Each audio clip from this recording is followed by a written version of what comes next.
ఈ కారణం చేత మీరు ఎప్పుడైతే నలుగురిలాగా కాకుండా అంటే అందరిలాగా ఆలోచించకుండా డిఫరెంట్గా ఆలోచించడం, డిఫరెంట్ వేలో ప్రజెంట్ చేయడం, డిఫరెంట్ వేలో థింక్ చేయడం, దానికి సంబంధించినటువంటి ప్లానింగ్ ప్రాజెక్ట్ అంతా రెడీ చేసుకొని మీ ఇంప్లిమెంటేషన్ బ్రహ్మాండంగా చేయడం వల్ల ఏమవుతుందంటే క్రెడిబిలిటీ పెరుగుతుంది, అంటే అట్రాక్షన్ పెరుగుతుంది, జనాకర్షణ పెరుగుతుంది, పై అధికారుల నుంచి ప్రశంసలు అందుతూ ఉంటాయి, ఉద్యోగపరమైనటువంటి అనుకూలతలు కలుగుతూ ఉంటాయి, ఆర్థికపరమైనటువంటి లాభాలు కలుగుతూ ఉంటాయి, మెదడు చాలా షార్ప్గా పనిచేస్తుంది, మైండ్ చాలా షార్ప్గా పనిచేస్తుంది, తీసుకునేటటువంటి నిర్ణయాలు అత్యంత అనుకూలంగా మారుతూ ఉంటాయి, చాలా ఫాస్ట్ డెసిషన్స్ తీసుకోగలుగుతూ ఉంటారు. ఎక్కడ నెగిటివ్ ఇంపాక్ట్ అనేటటువంటిది కుంభరాశి వారికి ఉండదు.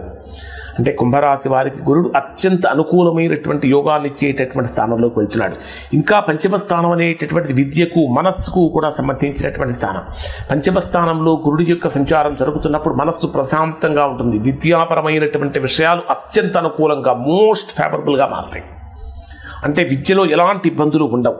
ముఖ్యంగా చెప్పాలంటే పంచమ స్థానంలో గురుడు ప్రవేశించినప్పుడు శుభకార్యాలు చేయటం కోసం అప్రయత్నంగానే ముందుకు వెళ్తారు. ఇంట్లో మనం ఏమి అనుకోవాల్సిన అవసరం లేదు. అప్రయత్నంగానే ఏదో ఒక రకంగా శుభకార్యాలు చక్కగా చేస్తూ ఉంటాము. మనస్సులో ఉన్నటువంటి చిరకాలమైనటువంటి కోరికలన్నీ కూడా నెరవేరేటటువంటి విధంగా పంచమ స్థానంలో సంచరించేటటువంటి గురుడు మీకు ఇస్తాడు. పితృధనం అనేటటువంటిది మీకు కలుగుతుంది. వారసత్వంగా రావాల్సిన ధనం ఎక్కడైనా ఆగిపోయి ఉంటే ఆ పితృధనం మీకు అనేది చక్కగా కలుగుతుంది. ఇది మాత్రమే కాకుండా ఆ పంచమ స్థానంలో గురుడు సంచరించేటప్పుడు ఏం జరుగుతుందంటే కుంభరాశి వారికి దూరదృష్టి పెరుగుతుంది. అంటే ఈరోజు రేపటి గురించి మాత్రమే కాకుండా రాబోయేటటువంటి రోజులు కూడా ఎలా ఉంటాయని ముందుగానే ఊహించి దానికి తగినటువంటి పర్ఫెక్ట్ ప్లానింగ్ అనేటటువంటిది ఉంటుంది. ఇది కుటుంబ పరంగా ఉంటుంది, ఉద్యోగపరంగా ఉంటుంది, వ్యాపార పరంగా ఉంటుంది, ఆర్థికంగా ఉంటుంది, ఆరోగ్యపరంగా ఉంటుంది. ఆల్ టైమ్ బెస్ట్ అనేటటువంటిది ఇక్కడ మీకు గురుడి మూలకంగా కలుగుతుంది అని చెప్పాలి. ఈ కారణంగా కొంత గర్వం కూడా పెరుగుతుంది. గర్వాన్ని తగ్గించుకోవాలి, అహంకారాన్ని తగ్గించుకోవాలి, మీ యొక్క రహస్యాలను ఎవరికీ కూడా చెప్పకుండా ఉండాలి.